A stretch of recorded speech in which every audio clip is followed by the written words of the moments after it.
തന്നെ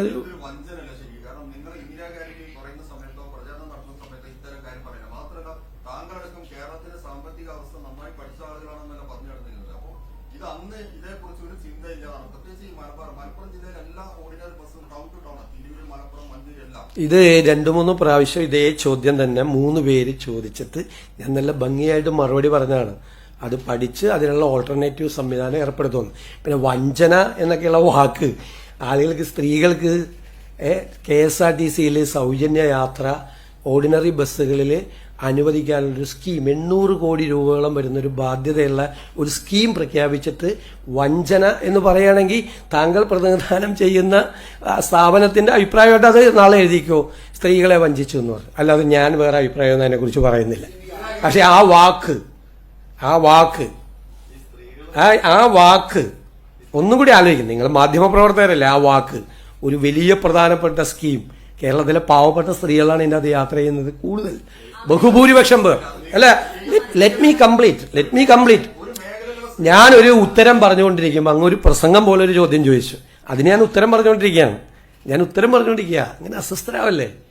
നിങ്ങൾ 3 പേരും ചോദിച്ചുകൊണ്ടിരിക്കുകയാണ്, ഒരേ ചോദ്യം ചോദിച്ചുകൊണ്ടിരിക്കുകയാണ് 3 പേരും. ഇനി വേറെ ആർക്കെങ്കിലും ചോദിക്കാനുണ്ടെങ്കിൽ ചോദിക്കും. അവരുടെ ചോദ്യത്തിന് ഞാൻ മറുപടി പറഞ്ഞേ.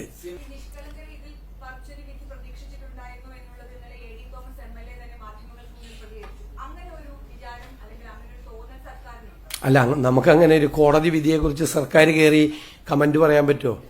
ഞാൻ ചോദിക്കട്ടെ. സർക്കാർ, കോടതി ഒരു വിധി പറഞ്ഞു, ആന്റിസിപ്പേറ്ററി ബെയിൽ ഉള്ള അവരുടെ ആപ്ലിക്കേഷൻ അനുവദിച്ചു. അതിന് സർക്കാർ കയറി കേരളത്തിലെ എല്ലാ ജില്ലകളിലും എല്ലാ കോടതികളിലും നടക്കുന്ന കോടതിയുടെ നടപടിക്രമത്തിനെതിരായി എനിക്ക് പ്രതിഷേധിക്കാൻ പറ്റുമോ? അതിനെക്കുറിച്ച് കമന്റ് പറയാൻ പറ്റില്ല. അത് കോടതിയുടെ നടപടിക്രമത്തിന്റെ ഭാഗമായിട്ടാണ്. വേറെ ഓപ്ഷൻ ഗവൺമെന്റിന്റെ അകത്തുണ്ട്, ഓപ്ഷനുണ്ട്. അതെല്ലാം പരിശോധിക്കും. അതെല്ലാം പരിശോധിക്കും. ഞാൻ പറഞ്ഞല്ലോ, അതെല്ലാം പരിശോധിക്കും. ആ കാര്യങ്ങളെല്ലാം തീർച്ചയായിട്ടും പരിശോധിക്കും.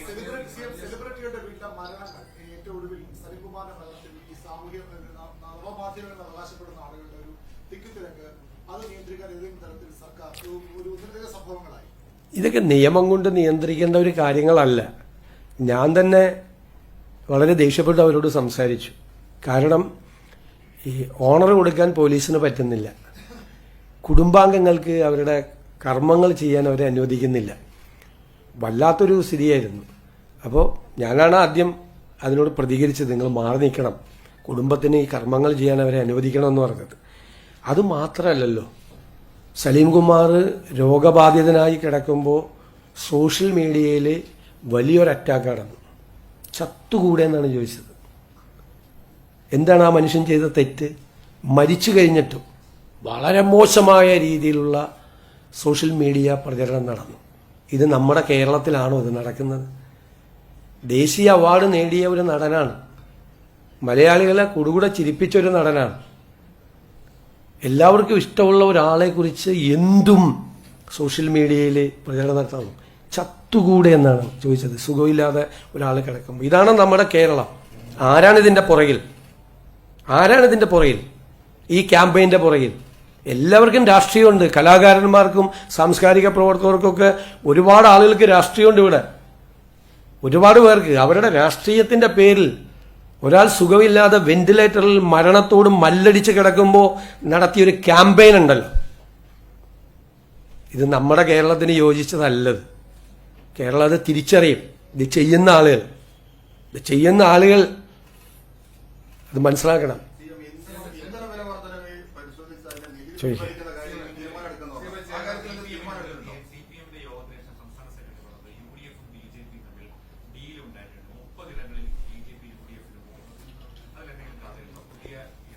ഞാൻ നേരത്തെ തന്നെ ഒരു അഭിപ്രായം പറഞ്ഞു, CPM-നെ തോൽപ്പിക്കാൻ എളുപ്പമാണ്. പക്ഷെ തോറ്റെന്ന് അവർക്ക് ബോധ്യപ്പെടാൻ വലിയ പാടാണ്. അവർ ബോധ്യപ്പെടാൻ അതിന്റെ ഭാഗമായിട്ട് സത്യത്തിൽ ആ ചർച്ചയാണോ അവരുടെ ജില്ലാ കമ്മിറ്റികളിൽ നടന്നത്? അതാണോ ആ ചർച്ചയാണോ? ഈ പറഞ്ഞ കാര്യമാണോ അവിടെ ചർച്ച നടന്നത്? BJP UDF-ന് വോട്ട് ചെയ്തുകൊണ്ടാണ്. ഞാൻ മുഖ്യമന്ത്രിക്ക് മറുപടി കൊടുത്തല്ലോ നിയമസഭയിൽ. മുഖ്യമന്ത്രി പ്രതിപക്ഷ നേതാവിന്, മുൻ മുഖ്യമന്ത്രിക്ക് ഞാൻ നിയമസഭയിൽ മറുപടി കൊടുത്തല്ലോ. എന്താ അദ്ദേഹം പറഞ്ഞത്? നിയമത്ത് ഞങ്ങളുടെ വോട്ട് കുറഞ്ഞതുകൊണ്ടാണ് ജയിച്ചതെന്ന് പറഞ്ഞല്ലേ. നേമത്ത് ഞങ്ങളുടെ വോട്ടും അവരുടെ വോട്ടും കുറച്ചിട്ടുണ്ട്. പിന്നെ ചാത്തന്നൂരും അതുപോലെ കഴക്കൂട്ടത്തും ഞങ്ങളുടെ വോട്ട് കൂടി. CPM-ന്റെ വോട്ട് 11,000 വോട്ടും 17,000 വോട്ടും കുറച്ചു. അവിടെ CPM BJP ഡീലായിരുന്നു ജയിപ്പിക്കാൻ വേണ്ടി. കാരണം BJPയുടെ ഏറ്റവും വലിയ നേതാക്കൾ അവർ മത്സരിച്ച സ്ഥലത്താണ് ഈ വിജയം ഉണ്ടായത്. അതാണ് ഡീല്. അവരുടെ കയ്യിൽ അവരുടെ മുതിർന്ന നേതാക്കൾ കൈവശം വച്ചിരുന്ന സീറ്റുകളാണ് വെള്ളിത്താളത്തിലാക്കി BJPക്ക് കൈമാറിയത്. മനസ്സിലായില്ലേ? ഇതൊന്നും ആയിരുന്നില്ലല്ലോ അവരുടെ ചർച്ച. അവരുടെ പാർട്ടിയുടെ അണികളും പാർട്ടിയുടെ നേതാക്കന്മാരും പ്രതിപക്ഷ നേതാവിനെയും പാർട്ടി സെക്രട്ടറിയെയും ഉൾപ്പെടെയുള്ള അന്നത്തെ മന്ത്രിമാര് ഉൾപ്പെടെയുള്ള ആളുകളെയും നേതൃത്വത്തെയും രൂക്ഷമായി വിമർശിക്കുകയും എടുത്ത നിലപാടുകൾ മതേതരമല്ലാത്ത നിലപാട് എടുത്തതിനെ ഒരു ചോദ്യം ചെയ്യുമായിരുന്നു. അതായിരുന്നു അവിടെ ചർച്ചയിൽ നടന്നത് അല്ലേ? അതൊക്കെ ഇപ്പൊ അവസാനം കുറച്ചു കാര്യമൊക്കെ സമ്മതിച്ചു. അതിന്റെ കൂടെ വെറുതെ ഒരു മരുന്നിന് വേണ്ടി ഇത് ചേർത്തെന്ന് മാത്രമല്ല, അത് ഗൗരവമായിട്ട് എടുക്കണ്ട.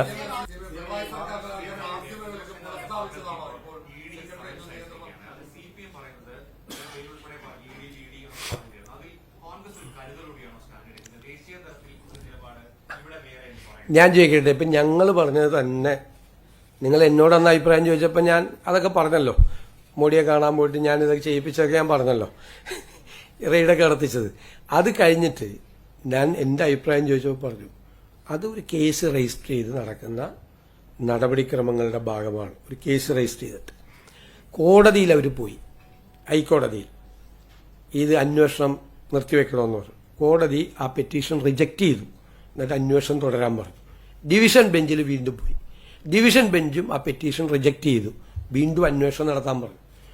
എന്നിട്ട് ED എങ്ങനെ അന്വേഷിക്കണം, ED റെയ്ഡ് നടത്താമോ, ED ചോദ്യം ചെയ്യാമോ, സമൻസ് അയക്കാമോ എന്നൊക്കെ പറയാൻ കേരള ഗവൺമെന്റിന് എന്ത് ജൂറിസ്ഡിക്ഷനുള്ളത്? ഒന്ന്.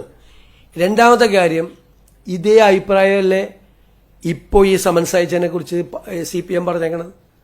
CPM പറഞ്ഞ എന്താ അഭിപ്രായം? നിയമത്തിന്റെ വഴിക്ക് പോട്ടെ എന്നല്ലേ CPM നേതാക്കൾ ഇപ്പോൾ പറയുന്നത്? ഞാൻ ചോദിക്കുന്നത്, നിയമത്തിന്റെ വഴിക്ക് പോട്ടെ എന്നാണ് ഇപ്പോഴത്തെ CPM നേതാക്കളുടെ പ്രതികരണം.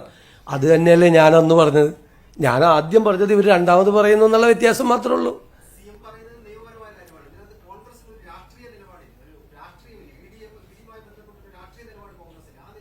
അല്ല, ആ നിലപാട് വന്നപ്പോഴും ഞങ്ങൾ അന്വേഷണമായിട്ട് സഹകരിക്കുകയായിരുന്നു.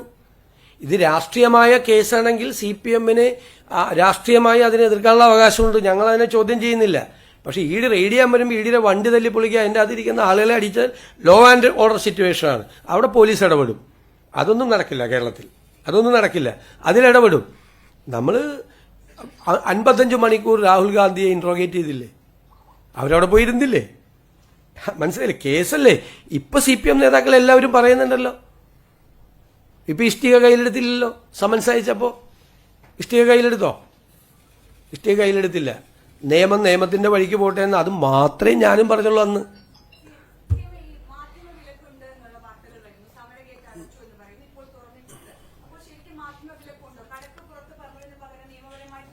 ഞാൻ ചോദിക്കട്ടെ, ആ നിലപാട് ഞങ്ങൾ അതിനെ എതിർത്തതാണ്. മാധ്യമങ്ങൾക്ക് വിലക്ക് ഏർപ്പെടുത്തിയതിന് ആ ഓർഡർ ഇപ്പോഴും നിലനിൽക്കുകയാണ്. ഞങ്ങളത് പരിശോധിച്ച് ഒരു നടപടി സ്വീകരിക്കുക. ഞങ്ങൾ പരിശോധിച്ചിട്ടില്ല. ഞാൻ ചോദിക്കട്ടെ, ഇത് എത്ര ദിവസമായി നമ്മൾ വന്നിട്ട്? ഞങ്ങൾ അതിൻ്റെ ഇടയിൽ ഗവർണറുടെ നയപ്രഖ്യാപന പ്രസംഗം, അതിൻ്റെ നന്ദി പ്രമേയത്തിൻ്റെ ചർച്ച, വൈറ്റ് പേപ്പറിൻ്റെ അവതരണം, ബജറ്റിൻ്റെ പ്രിപ്പറേഷൻ, നിരവധി ഗ്യാരണ്ടിയിൽ പറഞ്ഞ കാര്യങ്ങൾ ചെയ്യുന്നതിനുള്ള നടപടിക്രമങ്ങൾ, ഇതെല്ലാം ചെയ്തുകൊണ്ടിരിക്കുകയല്ലേ. ഞങ്ങൾ ആ കാര്യത്തിൽ ഒരു നടപടി സ്വീകരിക്കും. അതിനു മുൻപേ ഞങ്ങളെല്ലാ മാധ്യമങ്ങൾക്ക് നിയന്ത്രണം ഏർപ്പെടുത്തിയ 2018 ഓർഡർ നിലനിൽക്കുകയാണ്. അപ്പം നിലനിൽക്കുക. അത് മാറ്റാനൊരു ഗവൺമെന്റ് ഓർഡർ തന്നെ വേണം. സർക്കുലറാണ് ഇറക്കിയത്. 2015-11-2018 ഇറക്കിയ മാർഗനിർദ്ദേശങ്ങളാണ് ആ സർക്കുലർ നിൽക്കുന്നത്. സെക്രട്ടേറിയറ്റിനകത്ത്, സെക്രട്ടേറിയറ്റിന് പുറത്ത് എന്ന് പറയുന്ന നിർദ്ദേശങ്ങൾ. അത് പരിശോധിച്ച് നമ്മളൊരു നടപടി സ്വീകരിക്കണം. അതിനു മുമ്പ് ഞങ്ങൾ മാധ്യമങ്ങളെ പുറത്താക്കി എന്ന് പറയുന്നത്, വാർത്ത കൊടുക്കുന്നത് ശരിയാണോ ഇല്ലെന്ന് നിങ്ങൾ ആലോചിക്കുക. പിന്നെ ഗേറ്റ് ഫുൾ ടൈം അടച്ചിട്ടിരിക്കുകയായിരുന്നു. ആ ഗേറ്റ് തുറന്നു. ആ ഗേറ്റിന്റെ മുമ്പിലേക്ക് ഒരു ജാഥയുമായിട്ട് വരുമ്പോൾ ആ ഗേറ്റ് അടയ്ക്കില്ലേ? ആ ഗേറ്റ് അടച്ചിട്ടില്ലേ പ്രതിരോധം തീർക്കുന്നത് അല്ലേ? അതവിടെ ഇങ്ങോട്ട് ഒരു ആക്രമണം ഉണ്ടാകാതിരിക്കാൻ സമരങ്ങൾ വരുമ്പോൾ ഗേറ്റ് അടയ്ക്കും. അല്ല അല്ല അത് നോക്കാം, അത് പരിശോധിക്കും. ഗവൺമെന്റ് ഒരു നിർദ്ദേശവും കൊടുത്തിട്ടില്ല. ഗവൺമെന്റ് അത് തുറക്കണം എന്നാണ് പറഞ്ഞിരുന്നത്. നിങ്ങൾ തന്നെ ഇറക്കിക്കൊണ്ടിരിക്കുകയല്ലേ? അല്ല, നിങ്ങളുടെയൊക്കെ സ്ഥാപനങ്ങൾ തന്നെയല്ലേ ഇറക്കിക്കൊണ്ടിരിക്കുന്നത്. വരട്ടെ, എല്ലാം കൂടി ഒരു ഗവൺമെന്റ് ഒരു മാസത്തിനുള്ളിൽ തീരുമാനം എടുത്തു കഴിഞ്ഞാൽ എവിടെ പോയി നിൽക്കും? നിങ്ങൾ ആലോചിക്കുക, ഇത്രയും വേഗത്തിൽ തീരുമാനങ്ങൾ എടുത്തൊരു സർക്കാരില്ല. മനസ്സിലായില്ലേ? തീരുമാനങ്ങൾ എടുത്തൊരു സർക്കാരിൽ ഇത്രയും വേഗത്തിൽ. ഞാൻ ഇനി വേറെ കാര്യം ചോദിക്കുക, ഈ 2500 രൂപ അല്ല 2500 രൂപ പെൻഷൻ വർദ്ധിപ്പിക്കും എന്ന് 5 കൊല്ലം മുമ്പ് പറഞ്ഞിട്ട് 4.25 കൊല്ലക്കാലം ഒറ്റ പൈസ കൂട്ടിക്കൊടുത്തില്ല. കൂട്ടിക്കൊടുത്തോ? കഴിഞ്ഞ ഗവൺമെന്റ് കൂട്ടിക്കൊടുത്തോ? എന്നിട്ട് തെരഞ്ഞെടുപ്പ് പ്രഖ്യാപിക്കുന്നതിന്റെ തൊട്ട് തലയാഴ്ച ഒരു 400 രൂപ കൂട്ടിക്കൊടുത്തു. അതുപോലത്തെ കാര്യങ്ങൾക്കാണ് ചോദിക്കേണ്ടത്. അത് ഞാൻ മുൻ മുഖ്യമന്ത്രിയോട് നിങ്ങൾ ആരും ചോദിക്കണേ കേട്ടിട്ടില്ല. ചോദിക്കണ്ടേ?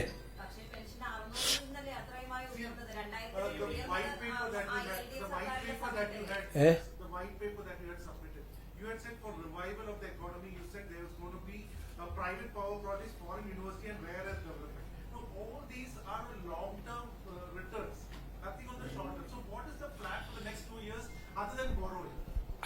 I am going to present the budget. Please wait. Because we have already stated that we are in a trouble. That is, it is very clear that 35,000 crores of plan, 20,500 crores are not there. That was a wild guess from the 16th Finance Commission. The last finance minister expected 14,000 crores as revenue deficit grant. But unfortunately, the 16th Finance Commission decided not to give the revenue deficit grant. The last government received 55,000 crores as a revenue deficit grant. But we are not getting anything from the 16th Finance Commission. Another thing, the last finance minister expected 2.8% devolution of taxes. Unfortunately, we got only 2.32. More than 5,000 crores we have to find out. And another 600 crores grant. So 20,500 crores are not there in the plan. That is the fiscal situation we are facing. Unexpected situation. Nobody expected such a situation. If we have to make 20,500 crores to implement the plan, that is a fiscal situation. Not a single government never faced such a situation in the history of Kerala.